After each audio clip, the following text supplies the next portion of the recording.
All right. So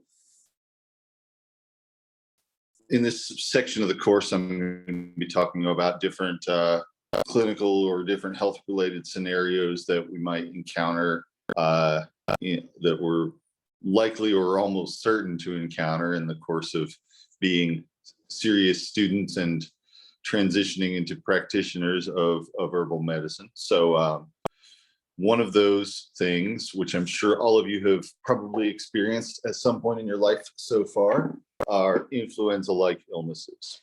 And by influenza-like illnesses, I mean things that essentially they're called influenza-like illnesses because they're not distinguishable from influenza without specific serological test, which a lot of the time, which didn't even exist until not all that long ago, or at least, well, that's not quite true. It existed.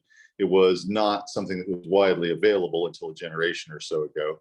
And, if somebody had something like the flu, they just kind of diagnosed it based on the symptoms. Specifically, if somebody has got a fever of over 100 degrees, along with either a sore throat or a cough, or both, and without any other complications that would make it better classified as something else like pneumonia. So just, fever, sore throat, cough, kind of general malaise, usually body aches, low energy,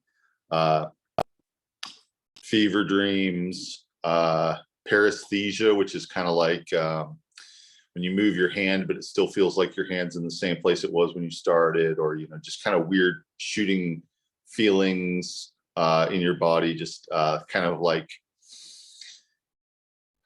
input from your nervous system that isn't really correct or isn't really referring to anything, which happens when your body temperature gets too hot. Basically, chemical reactions happening in your nervous system that wouldn't happen at normal body temperature start happening. And so it's like nerves are firing because they're too hot and not because they've been triggered. So that's another situation that you often encounter in influenza-like illnesses. But the two things that, well, the things that that are used to kind of like categorize it or name it are the fact that somebody has a fever over 100 Fahrenheit, and that they have either a cough or a sore throat. So it is a respiratory infection. You could classify it as an upper respiratory tract infection. Sometimes people do, and sometimes they don't. But it's kind of a mild sort of upper respiratory tract infection, and it's viral, or tends to be caused by viruses that have been breathed in from the environment. They're contagious types of things. So, someone sneezes or coughs, someone else breathes in the droplets, and they get whatever it was that was in those droplets that was making the person cough in the first place. And what that is variable. It can be influenza, although influenza, even in flu season, which tends to be, fall, winter to early spring, even in flu season, when there's a lot of flu happening, actual influenza is only responsible for at most about half of cases of influenza-like illness, as far as we know, based on the samples of who actually gets tested. And because most people don't get tested, most of the time if somebody gets sick with something like that, they're just like, oh, I'm sick, and they wait it out and they get better. So they don't actually come under any sort of medical contact or surveillance in most cases. So that's kind of where you might come in as an herbalist, or as your family's designated healthcare person, is that you'd be managing stuff at home like this that doesn't necessarily need any more definitive care than that, but does need supportive care, or will at least greatly benefit from supportive care. So besides influenza itself, what causes these types of things would be often rhinovirus, probably the most common, one very common cause. Various coronaviruses, including the one that causes COVID-19, is often often would fall into the category of an influenza-like illness in most of its manifestations, in most cases of it. So yeah, coronaviruses, rhinovirus. There's another one called respiratory syncytial virus, which is less common.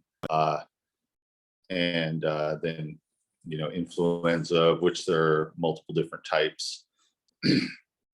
You've got swine flu and bird flu and various other types of flu.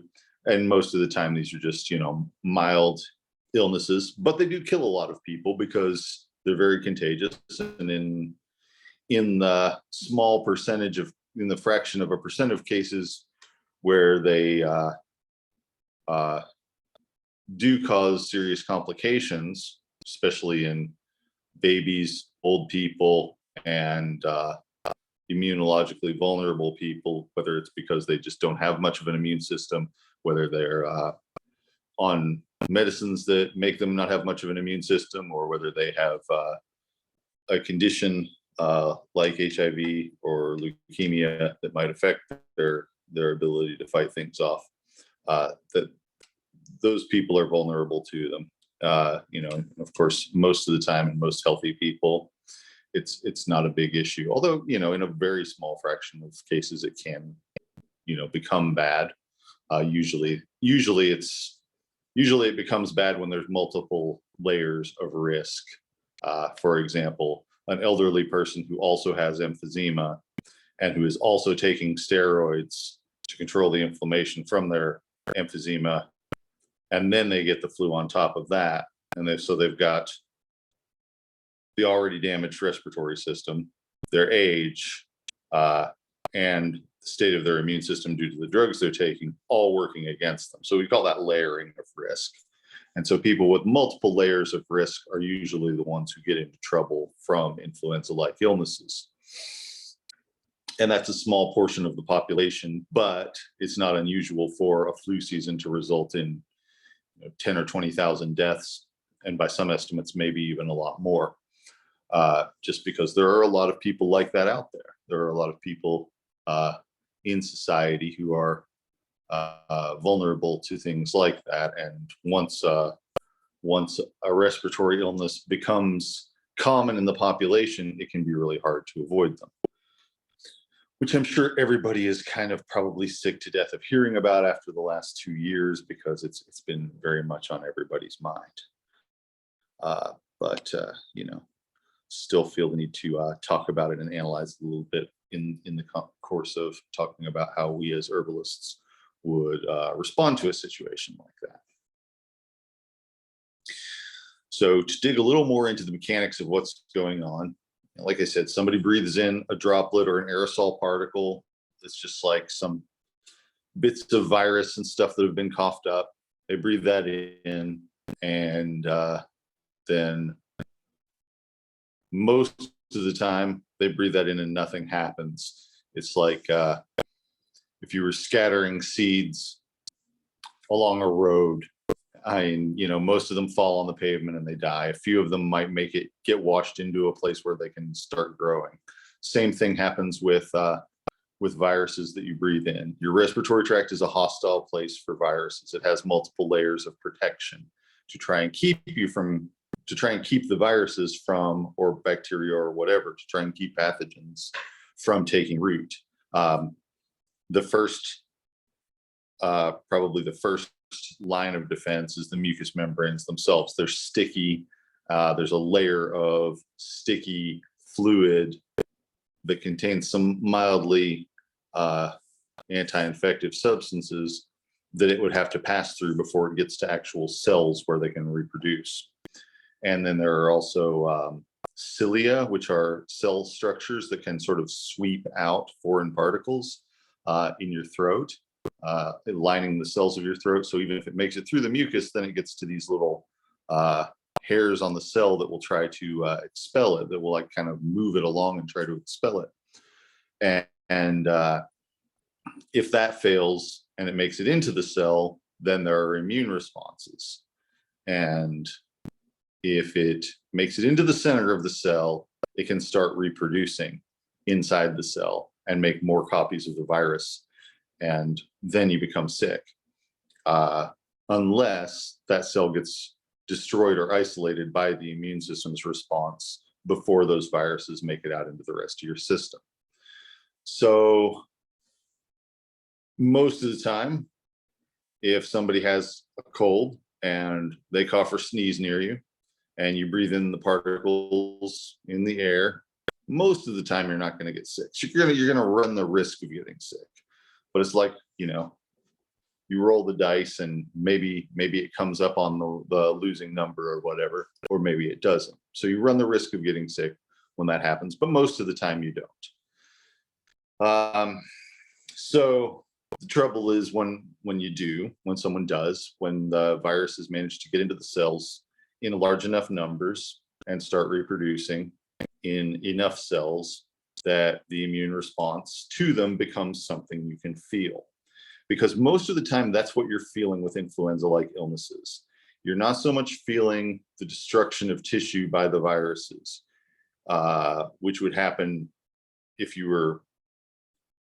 it became a more advanced condition. You would experience some effects from that. But in most cases of just regular old colds and flu, what you're experiencing that feels bad is your immune response to it. So here's what that response is like on a cellular and then on a tissue level, is that when the virions, the virus particles, are reproducing inside the cell, the cell starts to sort of send out a distress signal. They send out these substances which trigger the production of other substances that cause a sort of chain reaction that's what you feel. So there are substances involved in this called cytokines, which play a major role. Cyto means cell, and the kine part means movement. So they cause movement of cells. In other words, they activate the cells of the immune system. We sometimes describe it as recruiting those cells. But basically, these cytokines tell the cells that they need to come to this place and start acting. So cells are releasing cytokines, and then the cells that are infected and being destroyed, and then the immune cells respond by going to that place, by making their way to where those cytokines are coming from and destroying the cells there and destroying the viruses there. And when there's enough of this happening in the body, there's always some of that happening in the body, because at any given time, you have an unknown number of different microorganisms and viruses and things living in your body. And most of the time, they don't do anything. They're just kind of along for the ride. They probably actually do something that we don't really know that much about. They don't do anything big. They don't cause any actual disease state or illness process. But your body keeps them from taking over. So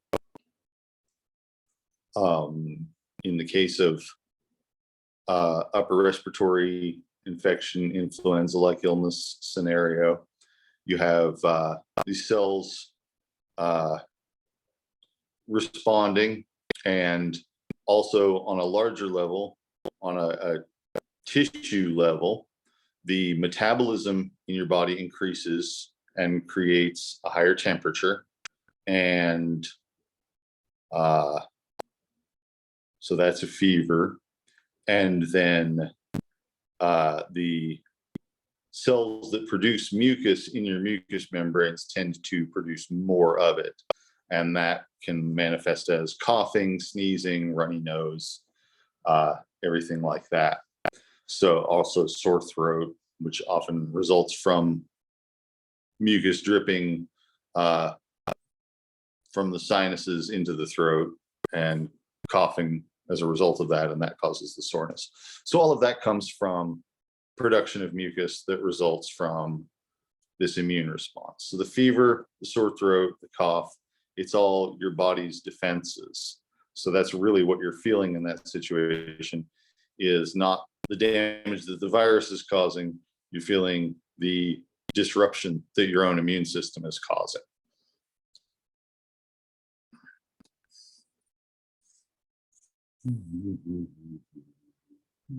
So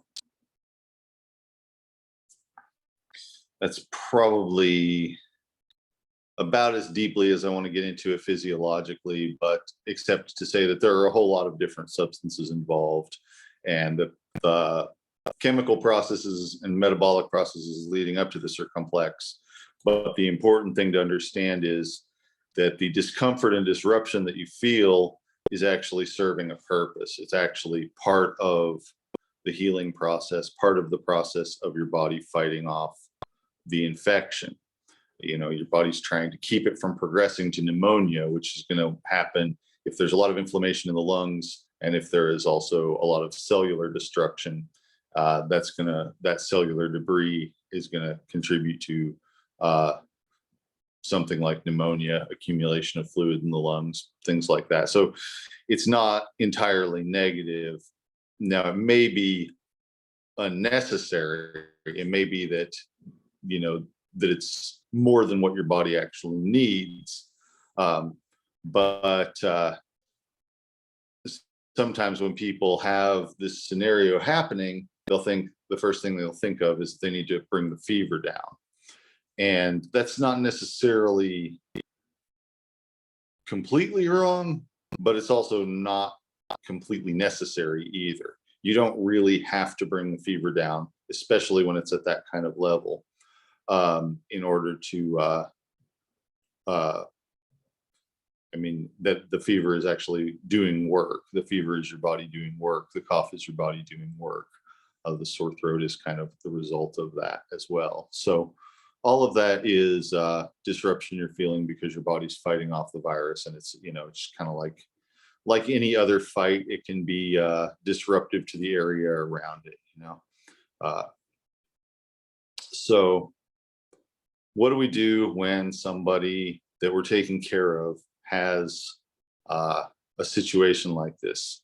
Probably most of you have encountered this at some point, right? Either yourself or someone that you're taking care of has had the flu or something like it.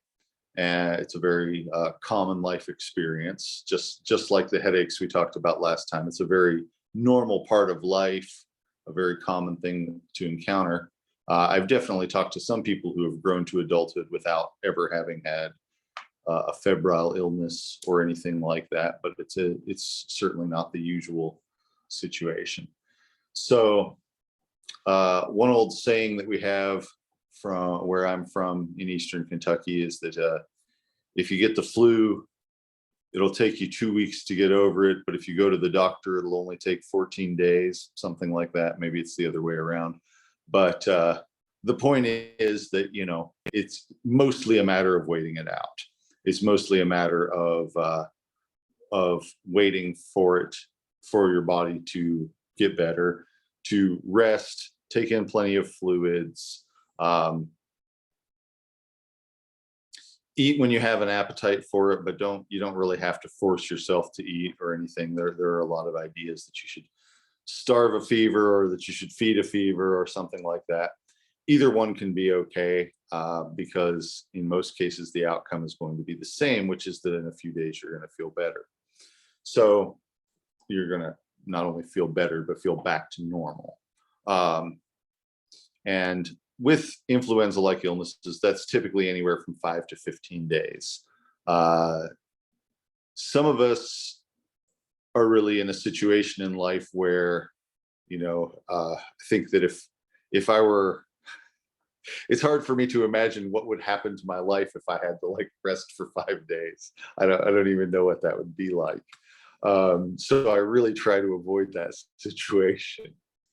But and I think that's that way for a lot of people. You know, if you miss an entire week of work, it's going to have a very negative impact on your situation. So, of course, prevention is the best cure. Prevention is the best possible outcome, which is that you don't get sick. But that's And, we have a lot of things that we do for that, right? To strengthen our immune system and trying to get good sleep and fresh air and things like that that are very important. Um, Wearing a mask when you're around sick people or when there's a lot of sickness in your community has historically been pretty frowned upon in our culture. It's been really common in some other cultures. And I think after the last couple of years, it's kind of maybe quite a bit more acceptable than it was, at least in our culture. But there are big cultural differences around that, depending on where you live and who you live around.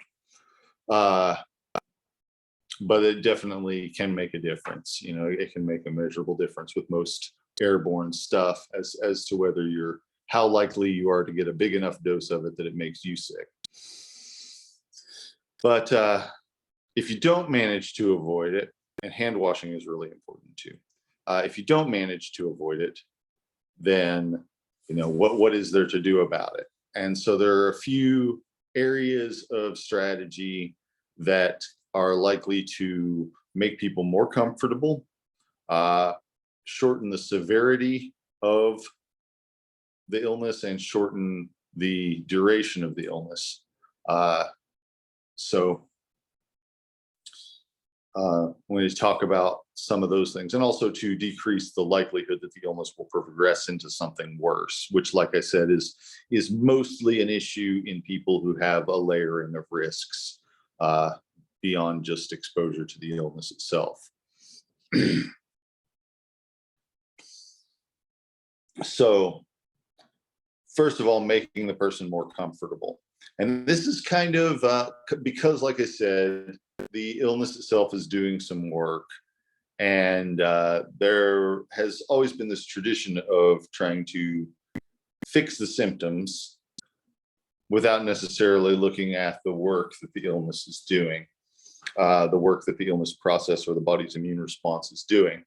So, for instance, if somebody's got a fever and the fever is making them feel not so good, there are a couple ways you can approach that.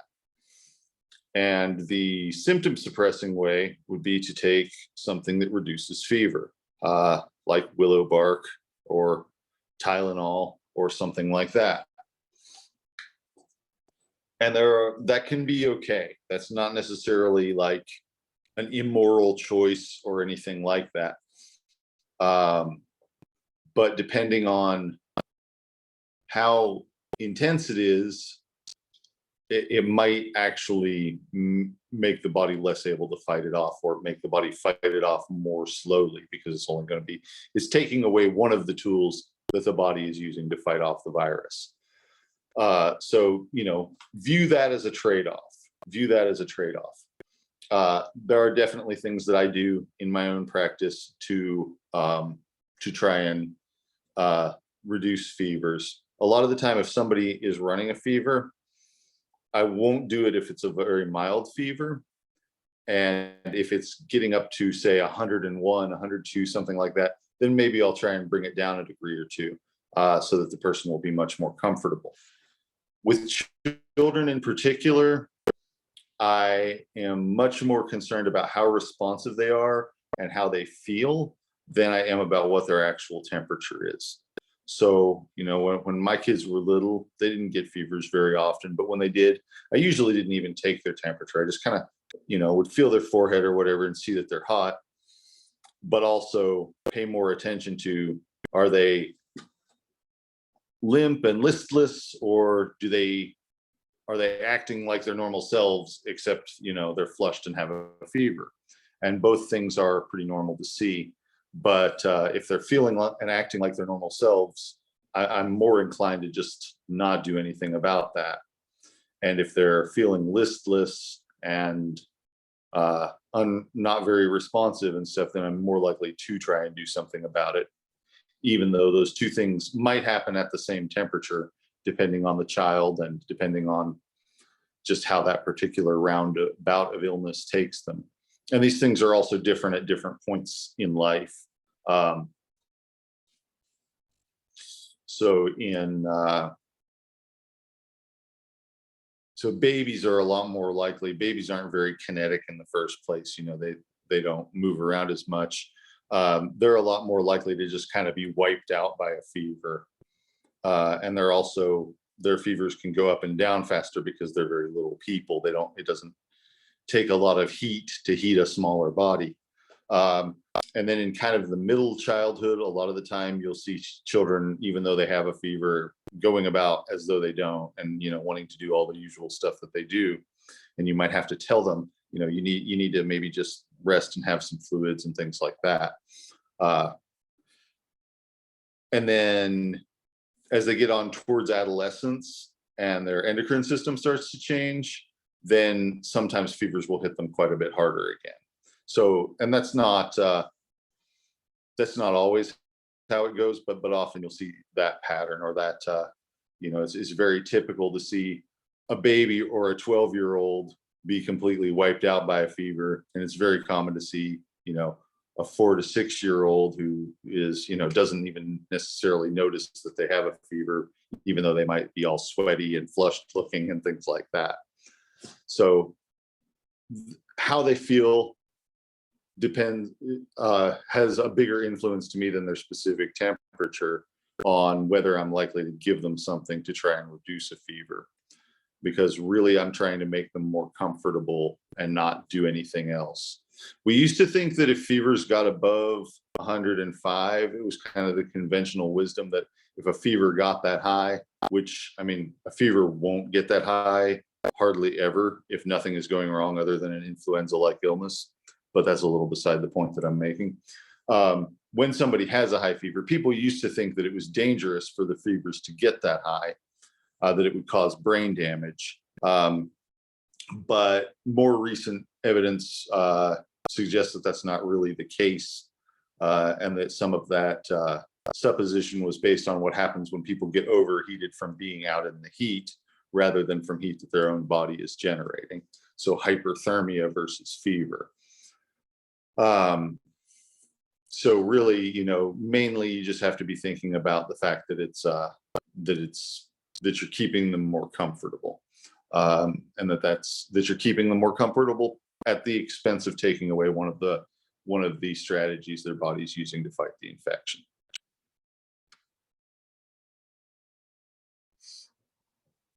So some of the things that I would do to reduce a fever.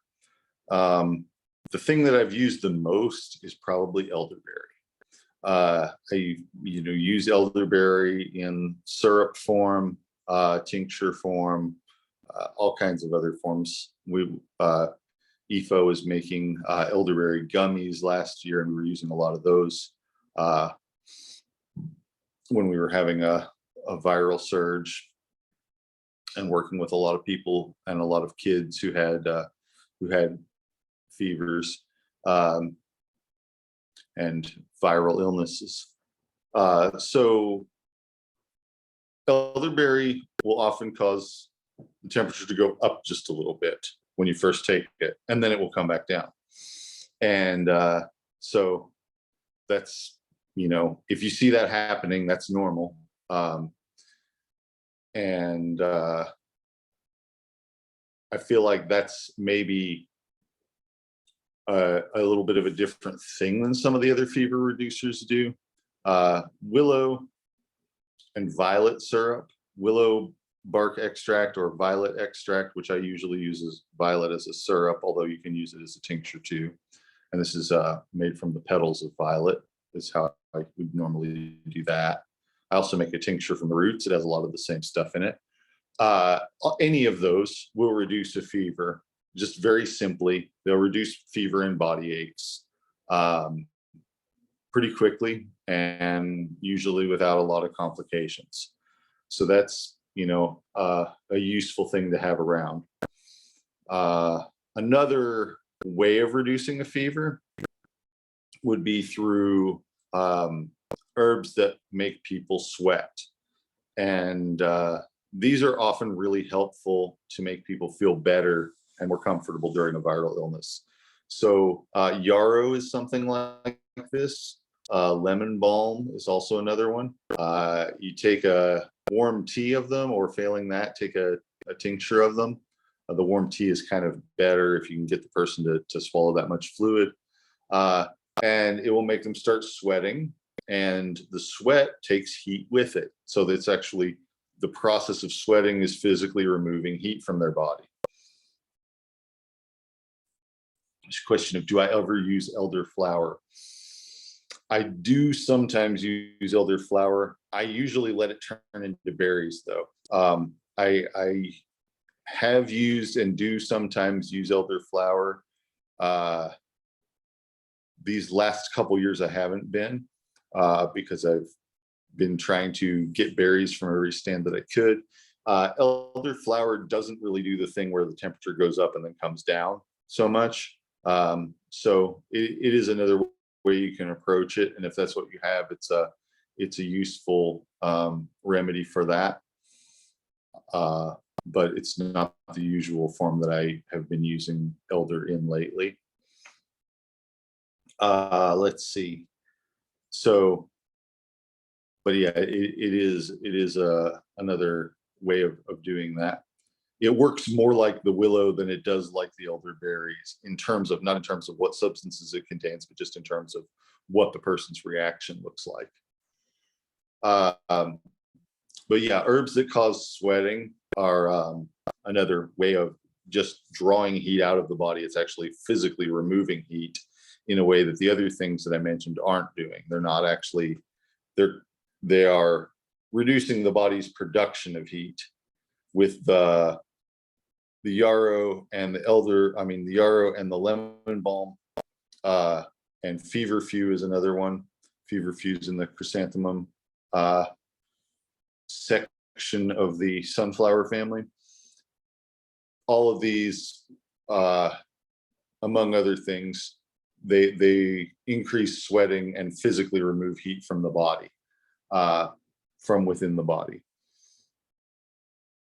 You can also remove heat from the surface of the body just simply by wiping somebody down with a wet washcloth, or by taking a hot shower and then, cooling off afterwards. There used to be a very popular remedy, or not remedy, treatment, I guess would be a better word for it, called the wet sheet method, where you just have somebody undress and wrap them in a wet sheet. And that does take a lot of heat out of somebody. And it might work well for certain febrile illnesses, but I find it to usually be too intense, because like I said, you're really trying to keep somebody comfortable, and that's not comfortable. So there might be situations, there might be some variants of viral infections or whatever, in which that's going to feel really good to somebody because they're just so hot. I could see doing it in somebody with malaria or something like that when their temperature is really intense. I never see primary malaria here in my clinic. I saw it when I was in Asia, but I've never seen anybody. Well, I've hardly ever seen anybody who is having their first round of malaria in their life here at my clinic, because you don't get it around here. You can get it when you're traveling and then have it show up after you get back. But other than that, you're not likely to see it in this part of the world. Worldwide, it's still a very common illness, and it's still very bad. So depending on where you end up doing herbal medicine, you might see plenty of it. But for the category of illness that I'm focusing on today, the influenza-like illnesses, usually the wet sheet method is kind of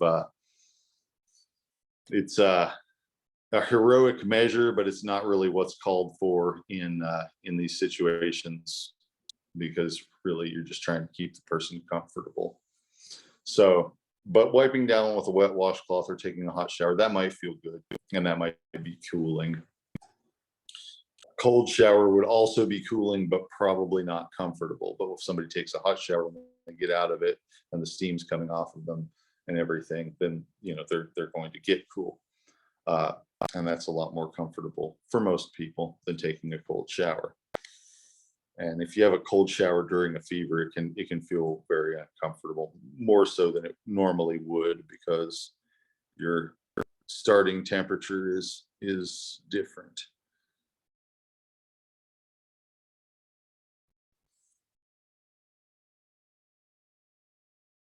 So yeah, physically removing heat from a person's body with water is one way to do it. Keeping the person hydrated, because their body's own cooling systems are rely on water. You've always got water evaporating from your skin and taking heat with it. And so that's and also in your breath, as you're breathing out, heat is leaving your body, carried by moisture that's in your breath. And so, keeping a person really well hydrated is really important in these type of situations. That you'll dry out faster when you're hot, and that can be harder on your system. So that's really important. So yeah, fever reduction is kind of something that, it can be a useful thing to make somebody feel more comfortable. It may make a little bit of difference in how soon they get well. But if you're doing some other stuff to support the body, then probably not. A lot of people want to reach for echinacea in situations like this, and it's probably not all that useful. In most of the studies where they give echinacea to people who are already sick, it doesn't really shorten the duration or severity of the sickness. So it's probably more something that you would want to take while you're taking care of them, in the hopes that you don't get sick. And that's a little more in keeping with its traditional uses, as something to protect the body from corrupting outside influences. But that's kind of the more traditional use of echinacea, rather than trying to bolster the immune system after you've already gotten sick, because that first line, the macrophages that we think are a big part of how echinacea works, they get used up pretty quickly. So you might not, by the time you're feeling sick, you might not have any more of the resources that echinacea is trying to call up left, to fight off the sickness. So it might be kind of too late for it to do anything. Whereas if you take it before you get sick, there's more likely to be a time where it's gonna do some good. Now, I should also mention it, because I just am realizing that I didn't mention it before, that there can be an incubation period of 4 days or so from the time you're exposed to a viral thing like the flu or like the common cold, before you come down with it yourself. So it doesn't go instantly from exposure to illness. It takes usually days, maybe just a day, but possibly as long as 4 or 5 days before for it to go from the time you're exposed to the time that it's incubated to the point where you start feeling a disruptive immune response.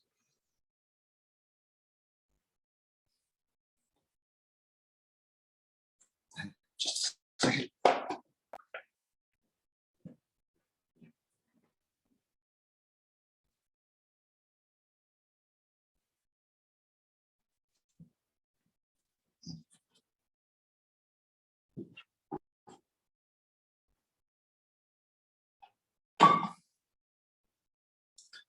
So besides reducing fever,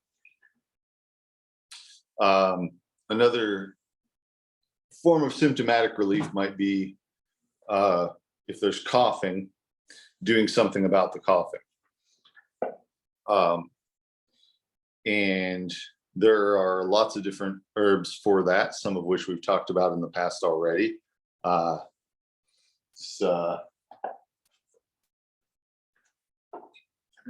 talked about it a few times, but Irish moss, sea moss,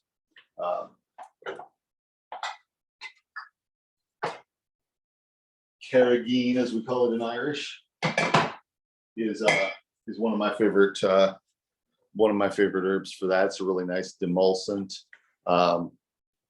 Replaces some of the minerals that get lost through expelling phlegm, and it's very soothing.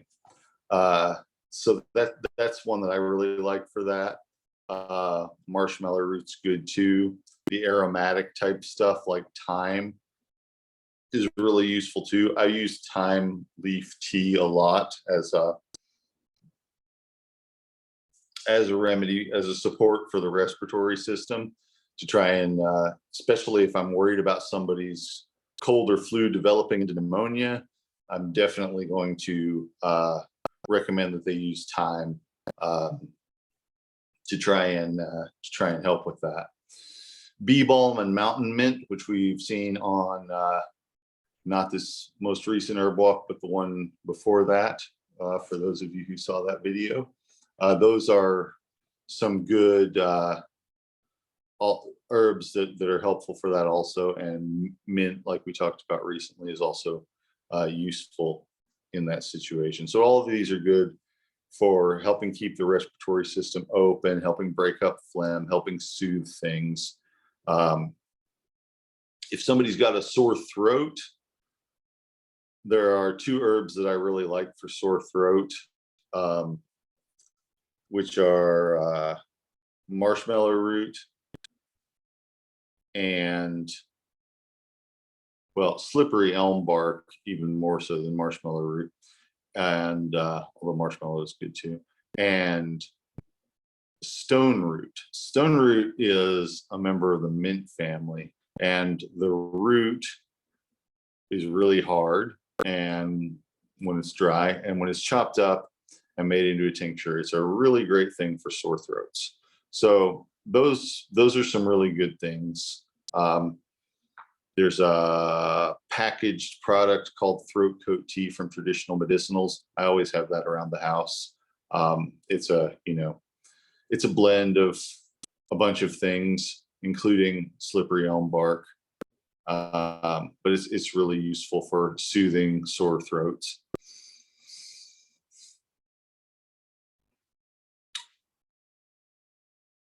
Yes, stone root is Collinsonia. Yeah, and it grows around here. It's probably too late in the year to find it for this year, but it's a pretty common thing to find along creeks in places like Garrett County and places like the Kentucky River Palisades, more hilly, rocky places. Not so much here in the bluegrass itself. Not, you'll find it more there than you would find it here in the fields of central Kentucky. Yeah, so those are all good things for throats. And those are some good, things for making a person more comfortable when they have an influenza-like illness. Another area that it can be really good sometimes to help people with is giving them something to help with sleep. Now, I already mentioned lemon balm as being something that would help with fevers by inducing sweating. It is also sleep promoting. And if I had a fever and a viral type illness, if I had an influenza-like illness, I would definitely take some lemon balm before bed, because it really does help you sleep, helps you feel more comfortable. And it can be hard to get a good night's sleep when you're feeling sick, and it can be hard to get over a sickness when you're not sleeping. So lemon balm is one of my favorite things for interrupting that vicious cycle. Lemon balm tea or tincture, either one would work fine. I like the extracts that are concentrated, like the tinctures, because you can take a smaller amount of them, and sometimes that's easier. But either one would work fine. For sleep, I usually prefer something that's not a lot of fluid to drink, because then you don't have to get up and use the bathroom as soon. But either one should work all right. The stuff that's in lemon balm that makes it work comes out just fine in water. So the alcohol in that situation is more there to make it shelf stable rather than anything else. If that by itself is not sufficient for promoting sleep, motherwort and skullcap are some other good herbs for that. Very good sleep promoting herbs. I don't really like valerian so much during influenza-like illnesses. I don't like valerian so much for promoting sleep in general, but it gives people weird dreams sometimes, and influenza-like illnesses also give people weird dreams sometimes. So between the two of them, you might find yourself in an exhausting dream world rather than getting a good night's sleep. So for the most part, it's not the first thing that I would reach for, but it can be a useful thing if that's what you have.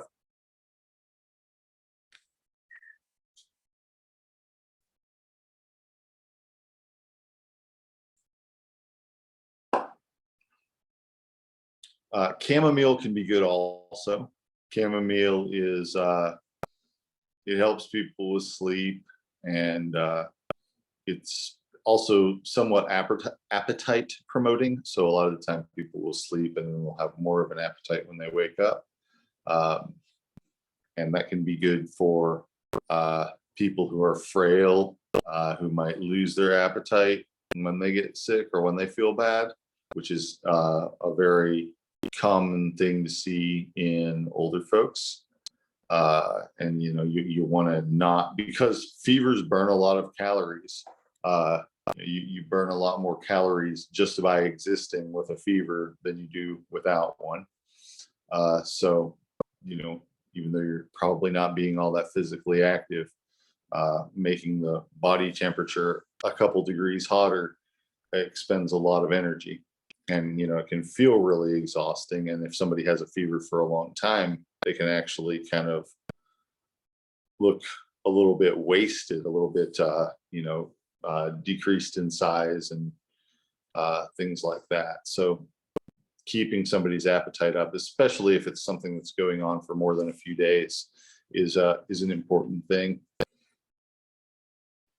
So chamomile is good for that, and good for promoting sleep.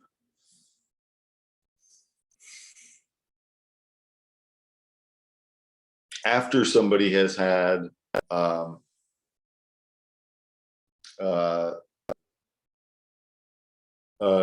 febrile illness or influenza-like illness, it's usually a good idea to work on restoring their immune system.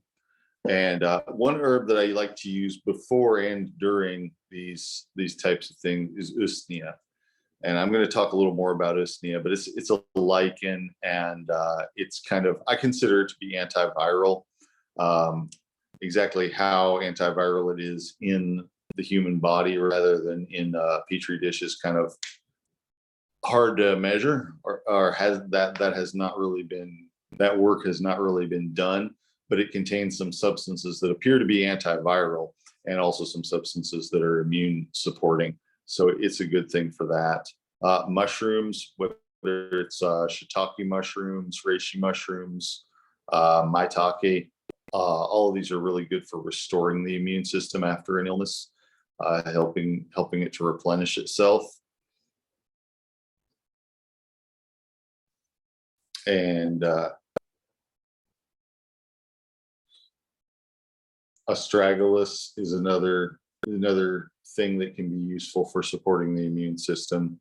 Some people really like garlic during an influenza-like illness, chewing a couple cloves of garlic and swallowing them. It definitely works against bacterial infections, and it probably works against congestion and things like that too. So I think that it has some symptomatic relief against viral illnesses and some preventative properties against the possibility of secondary bacterial infections. And a lot of the time, conventional treatment for influenza-like illnesses has often focused on preventing secondary bacterial infections, which what that is the idea that you get a viral infection, it uses up all your immune system's resources, and then a bacteria comes along, because bacteria are all around us all the time, and it's able to take root and cause maybe some pneumonia or something like that because your immune system is all used up. I think that that doesn't usually happen. It's definitely something that can happen. But giving antibiotics or antibacterials to everybody with a flu-like illness is really probably doing more harm than good, even though it has been and sometimes continues to be a really common practice in conventional medicine. And some herbalists kind of take after that as well. So with garlic, you know, I don't think there's too much of a downside to garlic or oregano, but they're possibly not going to be very helpful with the viral illness itself. So, you know, I usually don't focus on those because I'm usually trying to already get people to take a frustrating number of different remedies when they're having a situation like this.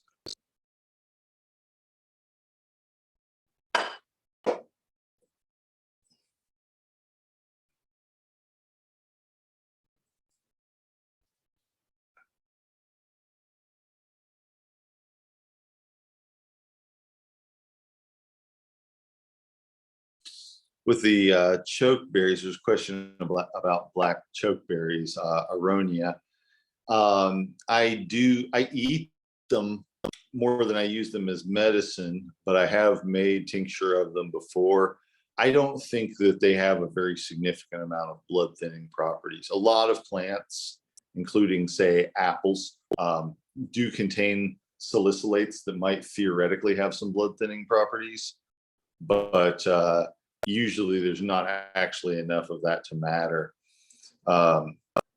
You know, so I'm not sure that I think that that's actually very something you need to worry about with that particular fruit. I mostly think of it as an edible fruit with a lot of sourness and a lot of antioxidants to it. And medicinally, you know, it's kind of soothing, the same way that black cherry might be, for instance. Mulberries are another herb that I've used for their antioxidant properties, similar to elderberries, by the way. That is, that's something that that it brings down fevers in a manner that's pretty similar to what elderberry does. I haven't really tried to use aronia to see if it brings fevers down. I've mostly used it like to kind of support the digestive system, but I wouldn't be surprised if it did that too. I had, yeah, you're welcome. Many years ago,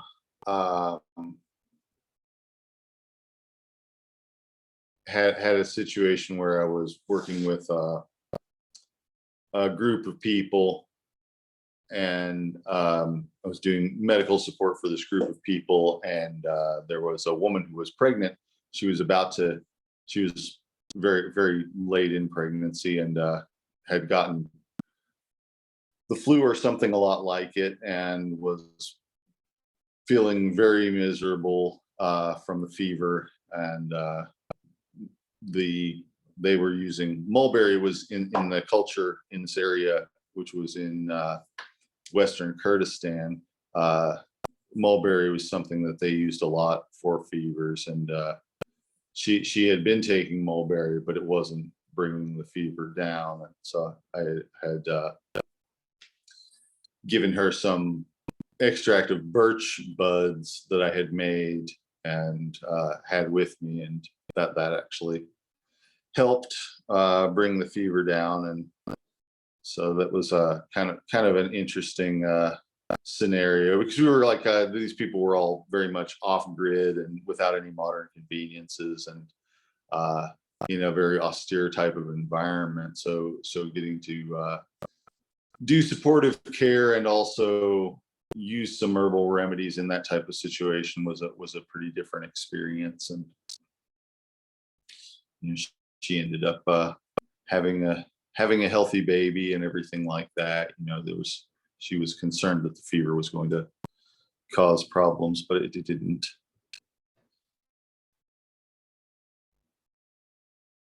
Sorry. All right.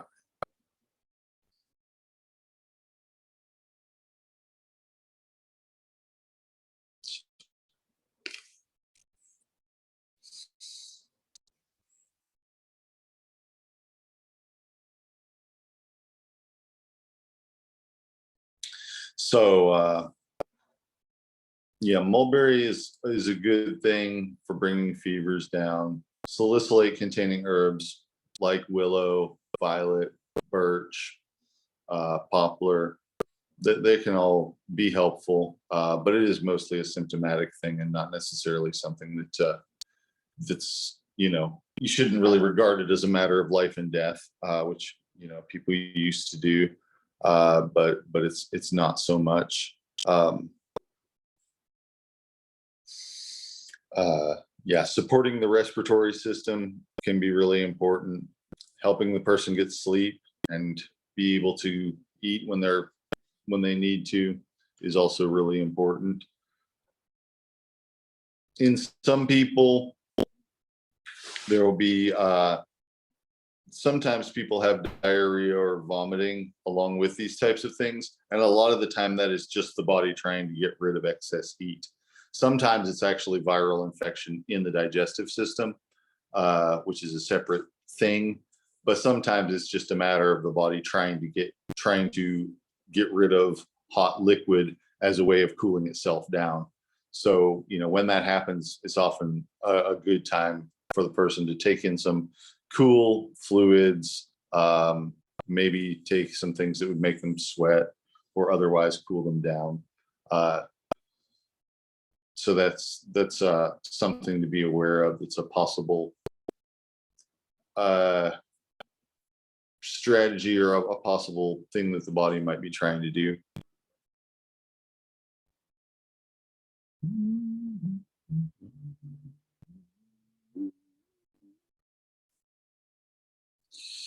So is Usnea hard to find? So here in Kentucky, if you're looking for Usnea that is growing, it is pretty hard to find. You'll find small amounts of it at a time. If you find somewhere where there are feral apple trees, you'll often find more of it than in other places because it will grow on the dead branches of apple trees. And apple trees around here that aren't pruned and treated and stuff like that tend to have a lot of dead branches on them, because there's a fungal infection that they get from the cedar trees, which kills them. But it doesn't always kill them, but it makes them lose a lot of branches and things like that. So if you find those kinds of trees, that can be a good place to find Usnea. Walnut trees and sometimes have it. Ash trees used to have it, but it's hard to find ash trees anymore because the emerald ash borer has killed so many of them. But one thing about Usnea is that it does not tolerate polluted air well. So you usually won't find it in town. You kind of have to get out into the country before you're likely to find it. But yeah, here in Kentucky, you're likely to find it in small amounts. If you're in the Pacific Northwest, there's literally tons of it. But here in Kentucky, it's much more scattered. If you're looking for Usnea tincture, I have lots of it. I can set you up with some. But yeah, the herb itself can be pretty hard to find in large quantities around here. But yeah, mostly you'll find it on the smaller branches of trees, not on the trunk itself, but out on the branches.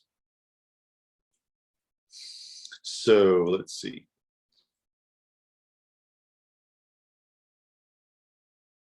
Yeah, if you're gathering downed branches, you can find a lot of it, which it's easier to find this time of year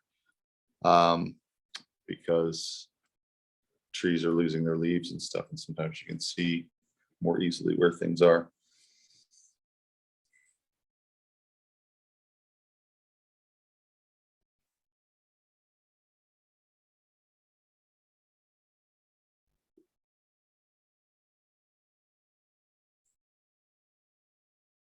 And then the other thing that I always try to emphasize to people who have influenza-like illnesses is that you have to take it easy.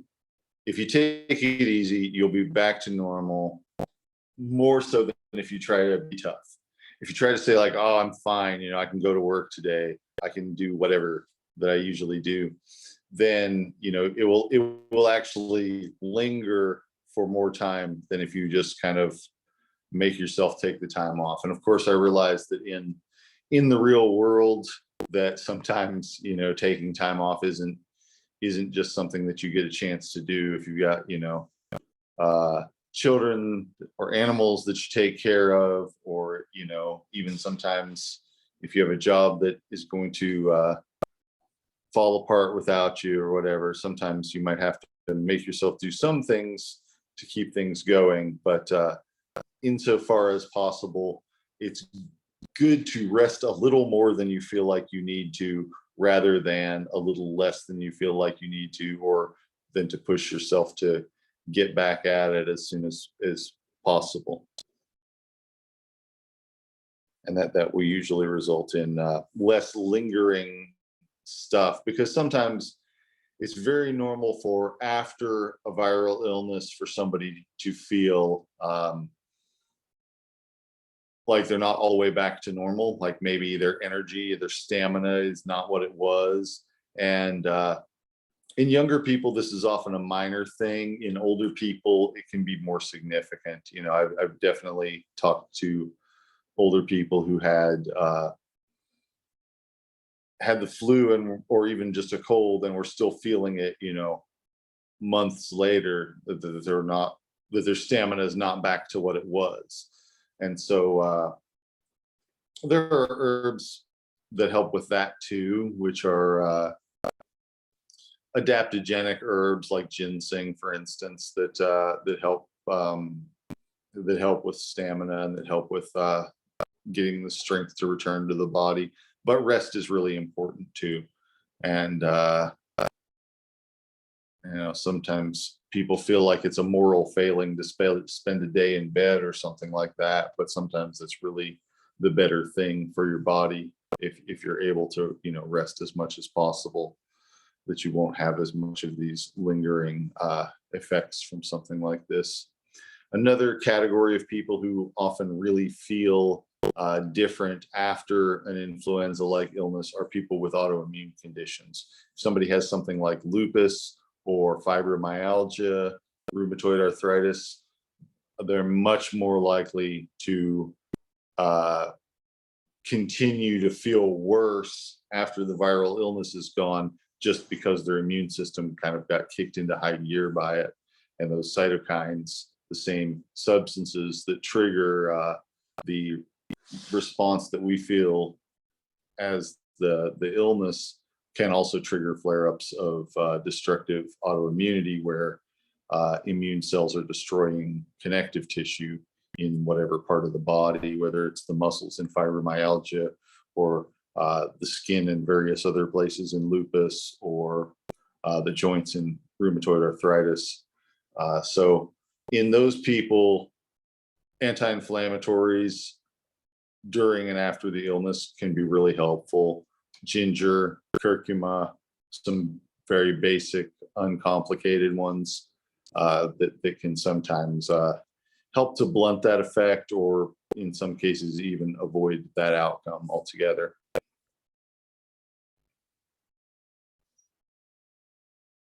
All right, any questions about what I've had to say so far about influenza-like illnesses?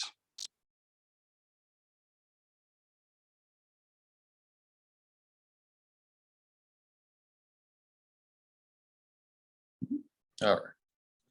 So the first herb that I want to talk about is Usnea, which I've already mentioned. And Usnea is a lichen. It grows on trees. It's not part of the tree. That's where it lives. It's arboreal, so it grows with trees as its habitat. And Lichens are really kind of strange creatures. They're not entirely plants.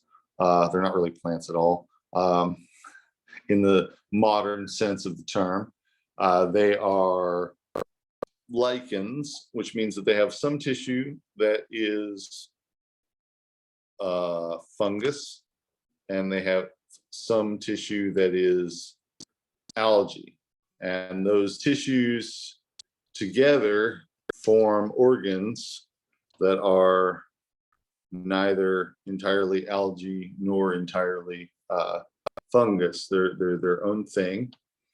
They tend to contain some substances like immunopolysaccharides like beta glucan that you would find in Ganoderma mushrooms that we talked about a couple weeks ago. You'd also find them in oats and various other sources, but that are common in mushrooms. They also contain things like cyanocobalamin, which is more common in small amounts in algae. They also contain substances that are only found in lichens. And one of those substances is usnic acid. And usnic acid, if you ever get a piece of Usnea, which is like, if you're not familiar with what it looks like, maybe search it on Google Images or something like that. Usnea is a branching, stringy, sort of verdigris colored lichen. And it's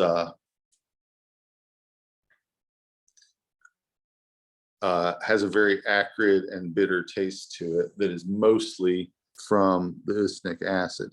Let me see if I can find a picture of it. Whoa.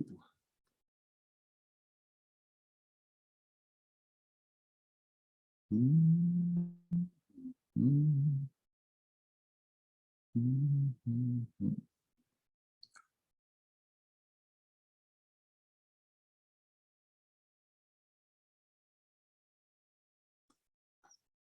Hmm.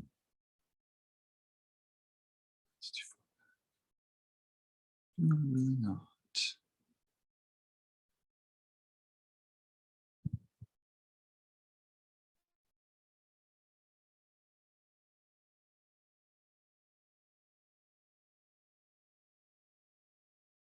Hmm. It appears that I don't have a picture of it. Sorry about that. But the Usnea that grows around here is mostly a couple inches long.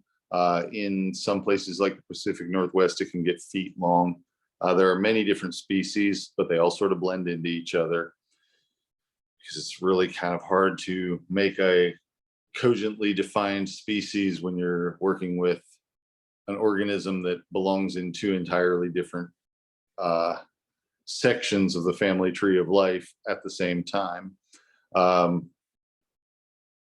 So it's usnic acid is a very common substance in lichens, and there's a lot of it in Usnea in particular.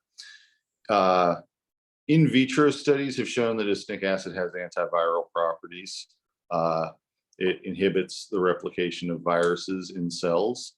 I think that translates to some degree into an effect that it can have in the human body, although that's difficult to prove, like I said.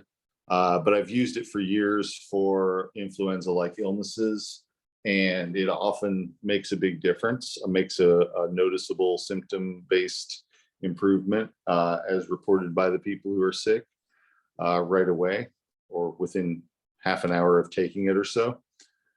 And reduces pain, often reduces fevers, and kind of feeds the immune system, much like I was saying that Ganoderma does, and much through the same types of substances. So it's really useful for all of that. Usnea also has a history of use as an absorbent material. It's not really abundant enough around here to use for that, but using a poultice, maybe Usnea crushed up Usnea, but wrapped in something to keep the debris, the bits of it from getting into a wound, can be used as a wound dressing. It's both anti-infective and absorbent. So that's, a useful combination to prevent infection and to absorb blood and lymph and stuff as they might be coming out of a wound. So it can be used for that. It has been used for that historically. Another kind of separate thing that I really like to do with Usnea is make an oil extract of it. And in that case, what I do is put some Usnea in some oil. Usually take something like, usually the way I would do it is, well, I can get a jar like this and pack it full of Usnea and then pour oil over top of that, because there'll still be a lot of space in between the pieces of Usnea. And then take that whole quantity of Usnea and oil and pour them out of the jar into a pan or pot or something like that, and heat them until the oil starts to seethe, until it starts to bubble. And then turn the temperature down to low and just let it sit in hot oil for 4 hours. And some of the resins and other things are melting out of the Usnea and into the oil. Not the polysaccharides really, because they're water soluble, but some of the other substances in it are coming out into the oil. If you taste it, it tastes very mossy, very, very like the Usnea tastes. I usually use sesame oil for this, although you don't necessarily have to. And what I really like about this is that it is a very good pain reliever. And I often use it for pain in hard tissue. Like if somebody has broken a tooth or has a toothache, it's a really good thing that will actually just fix that pain without causing any kind of drowsiness or anything like that. It can be used on soft tissue pain as well. It's which lots of things can be used on soft tissue pain, but it's a different sort of thing. I've used it in puncture wounds and things like that. It's somewhat anti-infective and I would say bacteriostatic, meaning that it keeps bacteria from growing. It's not what I would use on an active infection because it's not super strong like that. But it's really good for relieving pain in deep injuries and in if somebody has pain that's bone pain, taking it internally can be helpful for that. You can apply it topically too, but you can take a tablespoon of it internally. I've used it in people who had terminal bone cancer as a way of helping them manage the pain, and often along with other things, but it did seem to be a very helpful addition to their combinations of herbs. And, I've used it a lot for tooth pain, and I've used it a lot for pain from repetitive use injuries that might involve bones, like stress fractures or pain in the feet from having to walk or stand under uncomfortable conditions for long periods of time. And it's really helpful and it's really uncomplicated. And I haven't ever seen it really cause a negative reaction. Now, there are people, for any therapeutic substance, there are going to be people who don't react well to it, maybe who have an allergic reaction or something like that. I've never really seen that with this. I wouldn't be surprised if I did, but generally speaking, it's not something like, say, with willow bark, where it might cause upset stomach on a fairly regular basis, or with, conventional painkillers where they're going to cause all sorts of problems on an ongoing basis. So it can be a really useful thing for pain management. And it is one of the things that I like to use in that situation. And it's as far as I know, pretty novel in that regard. It's not the same kind of pain medicine as anything else.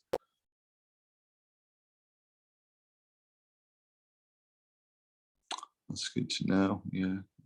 Yeah. Sometimes putting it on a Q-tip and using that to apply it can be a good way to get it where you want it to go. I usually keep it in the first aid station when I'm doing something. If somebody's having tooth pain, of course they're gonna probably want to go to a dentist and get that checked out once they go home, but they don't necessarily want to leave the festival or event or whatever we're at to do that. So it can be a really helpful measure for in the meantime.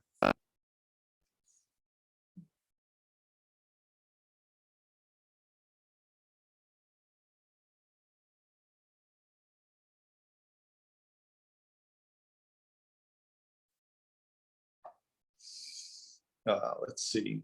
Another thing, yeah. So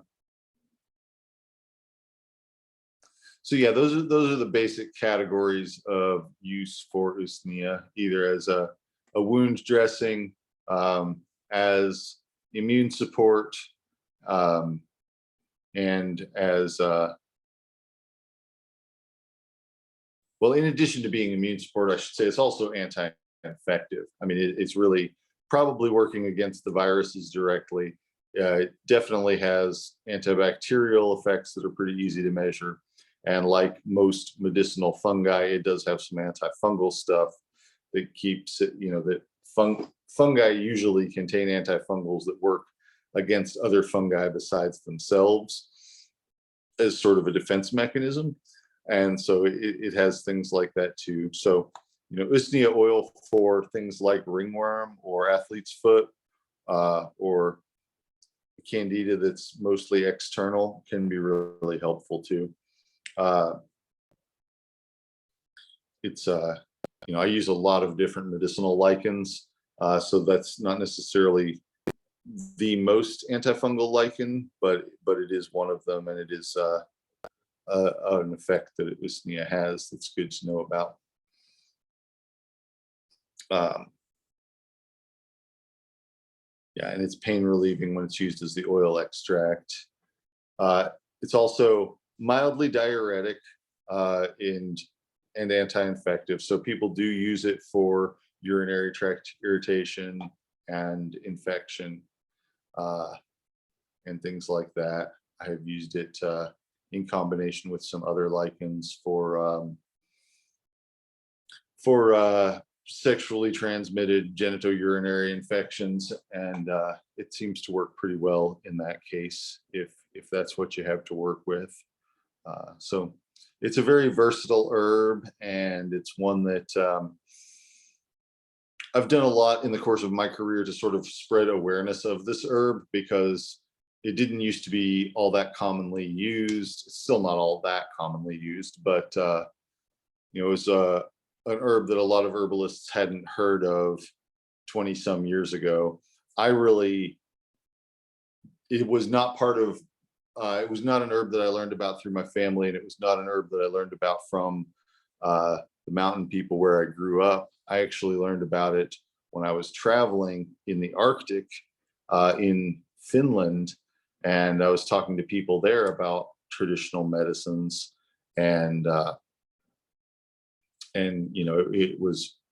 it and some other things like it were very much used as a medicine, and were very commonly used, or had been very commonly used. A lot of the people that I talked to in Finland were kind of like, well, nobody really uses this much anymore, but this is something that they used to do with this, and it was not necessarily as much, at least according to what the people I was talking to were saying, not necessarily as much a living tradition, but one that was very recent and very, something that the people who were middle-aged people in 1997 when I was over there, in 1997 when I was over there, grew up with but didn't use now. So it was kind of something that the society had changed a lot there in the course of the preceding 50 years or so.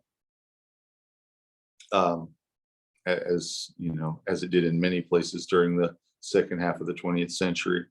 Uh, and I'm not sure where that stands right now. I know that here in the United States, herbal medicine kind of has enjoyed a large resurgence, including foraging and wildcrafting and things like that. I'm not sure whether the same is true there or not. But I've really, since that time, I've lectured about Usnea at conferences and things like that, and tried to just, you know, let people know more about this amazing herb that's out there. That's something that often gets overlooked because it doesn't have flowers and leaves and things like that. It's not, like I said, not even a plant in the modern understanding of the word. But like other funguses, it's something that has traditionally been used by herbalists. People used to call fungi lower plants. Sometimes I use the term suburbs, but they're not, you know, really they're not any closer related to plants than they are to animals. They just kind of are off on their own part of their own branch of the family tree of life. And but they stay still, so people have traditionally thought of them as being like plants and have used them medicinally.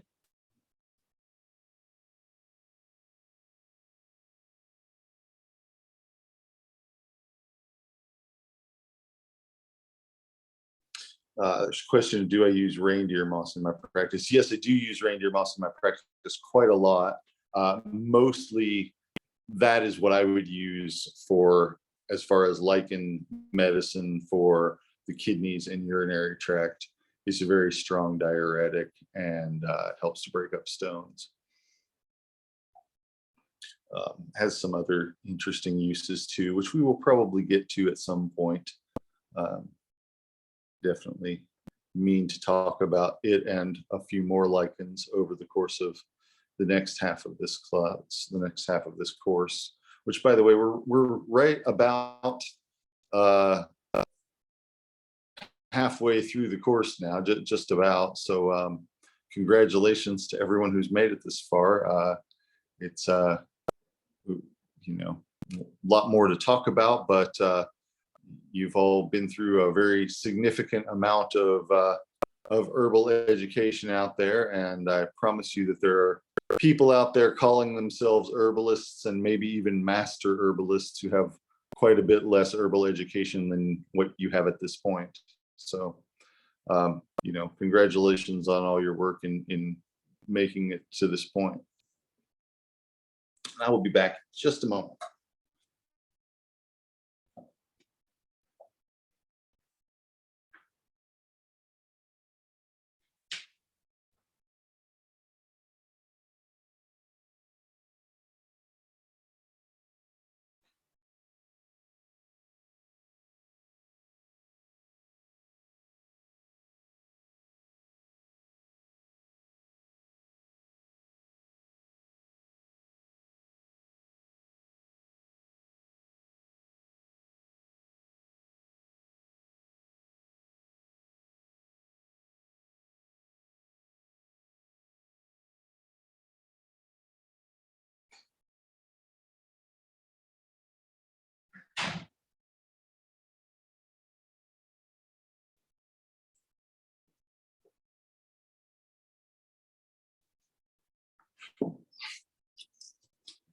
All right. Mhm.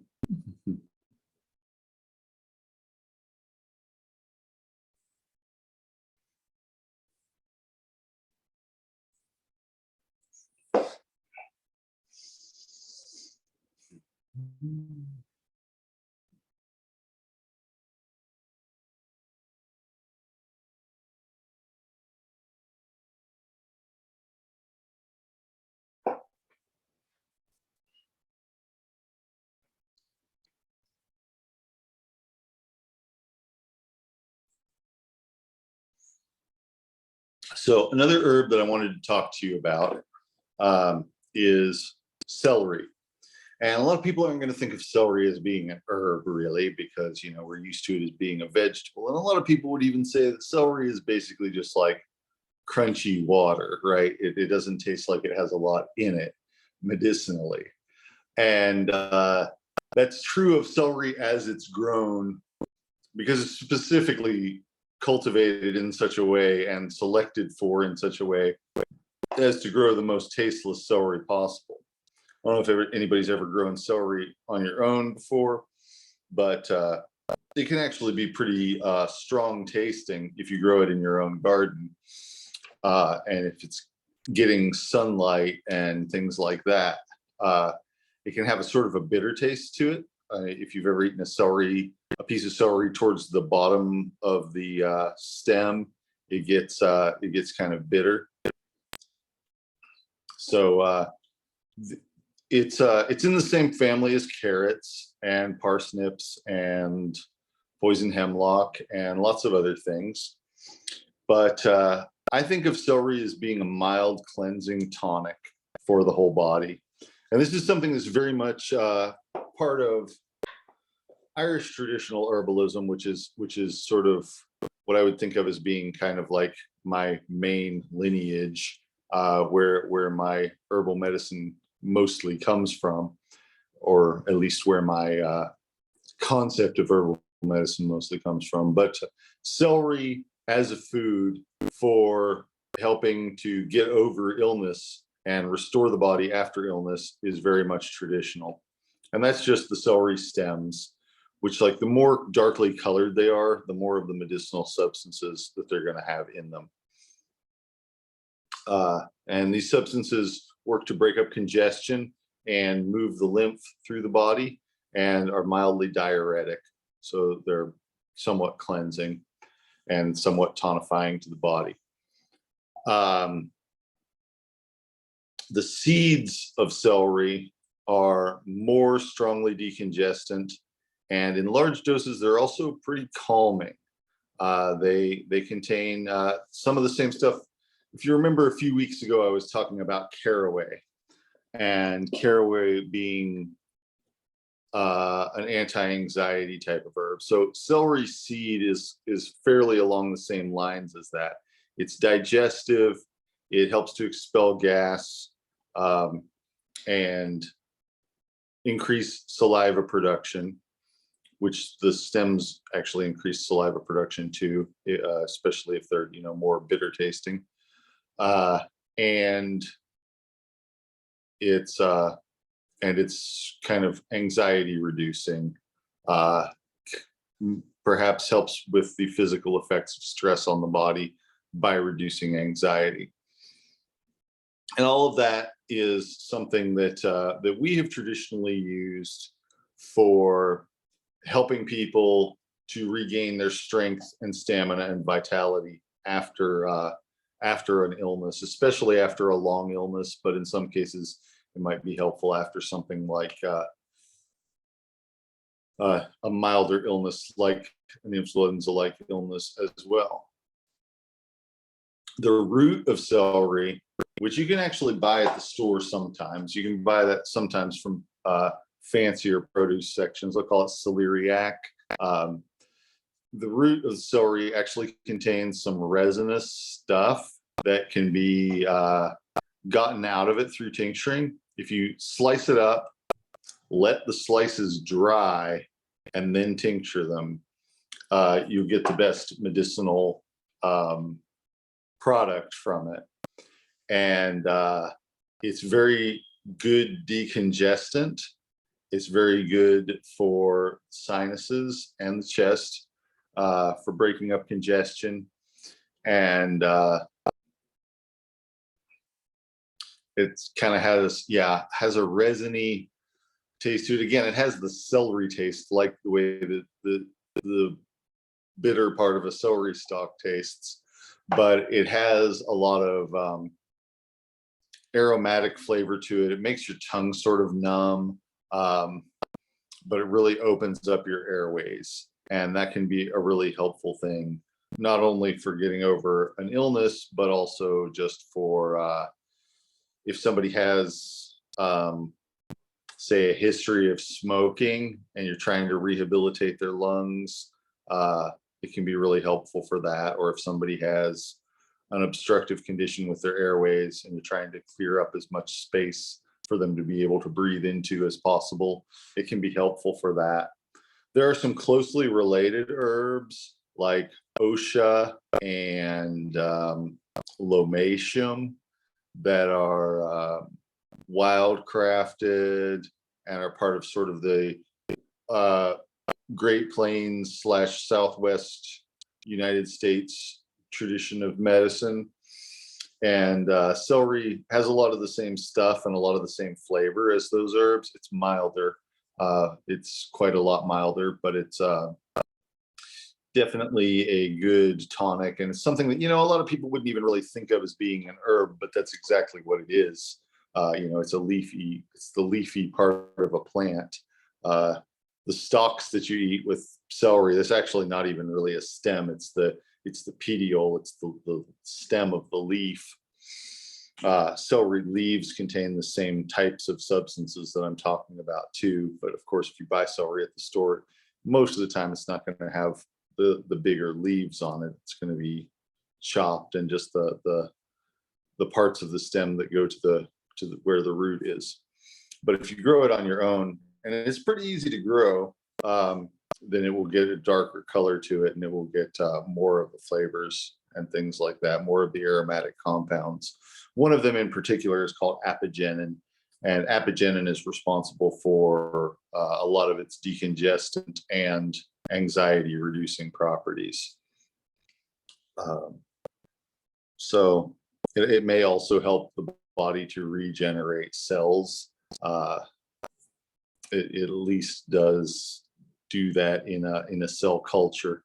And again, whether that translates to an outcome in a living human body or not is not something that can be relied upon, but it is consistent with its traditional use of helping people to heal and get better again after long illnesses.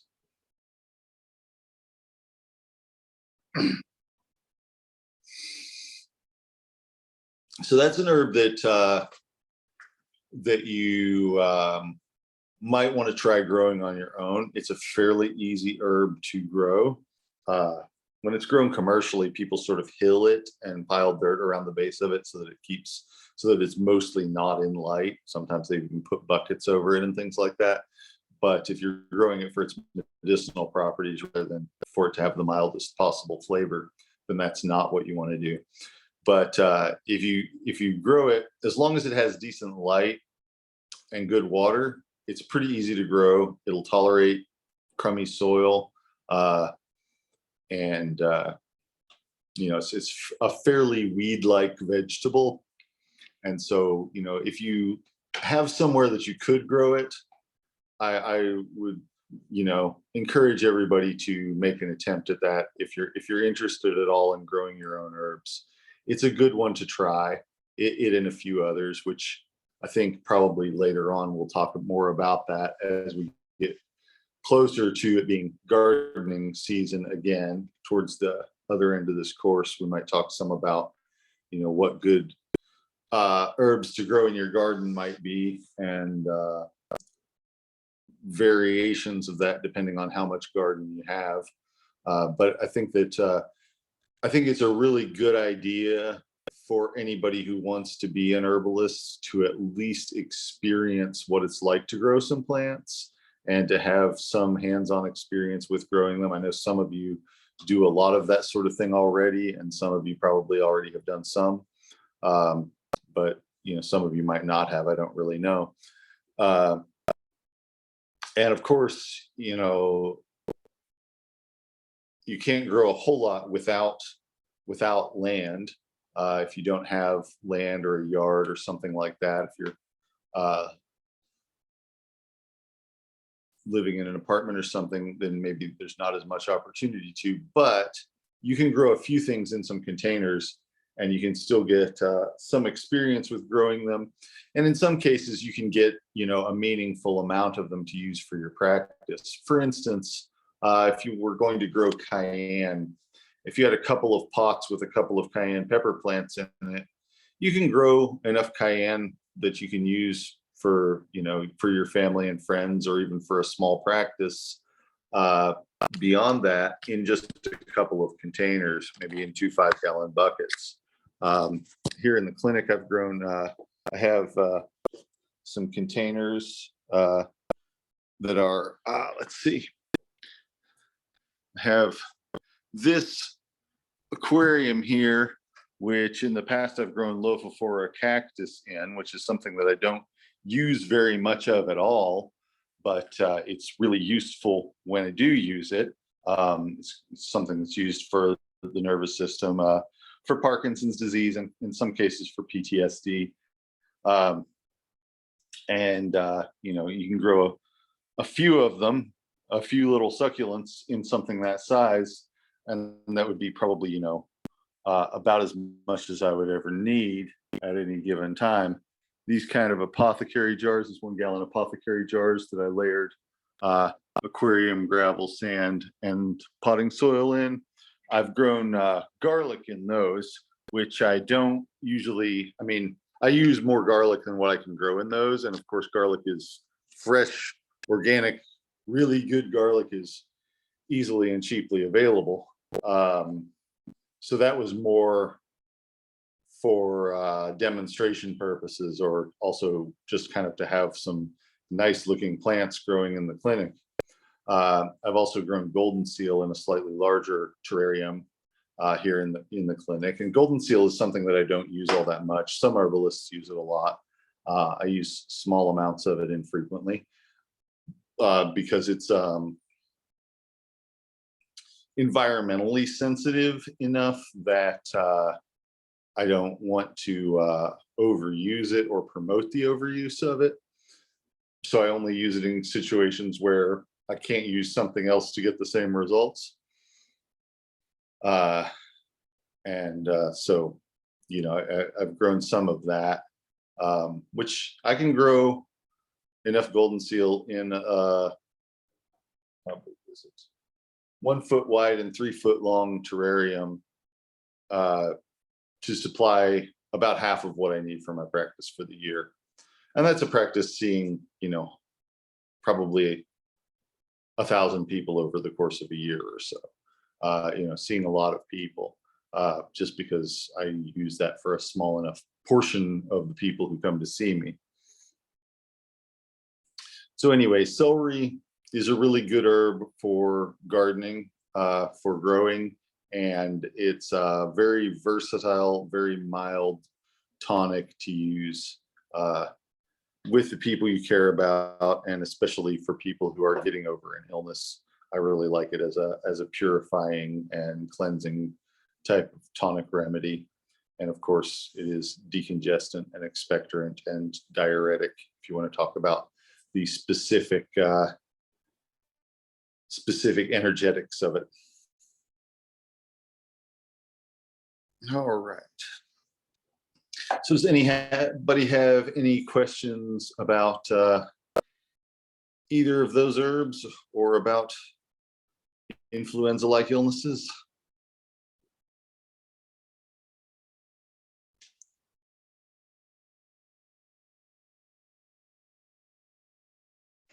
Really fast. Yeah. Can other beard lichens be used similarly to Usnea? Yes, mostly. Some of them cannot, but yes, a lot of them can be used very similarly. There's one called Letharia that's poisonous, but it's bright yellow. But Ramalina and Alectoria, which are the two things that someone would most likely mistake for Usnea as far as things growing on trees go, both work pretty similarly. And you know, if I have somebody harvest Usnea for me, a lot of the time there will end up being a few bits of those in there with it, and it's not really a problem. It contains about the same types of stuff, types of medicinal compounds and so forth.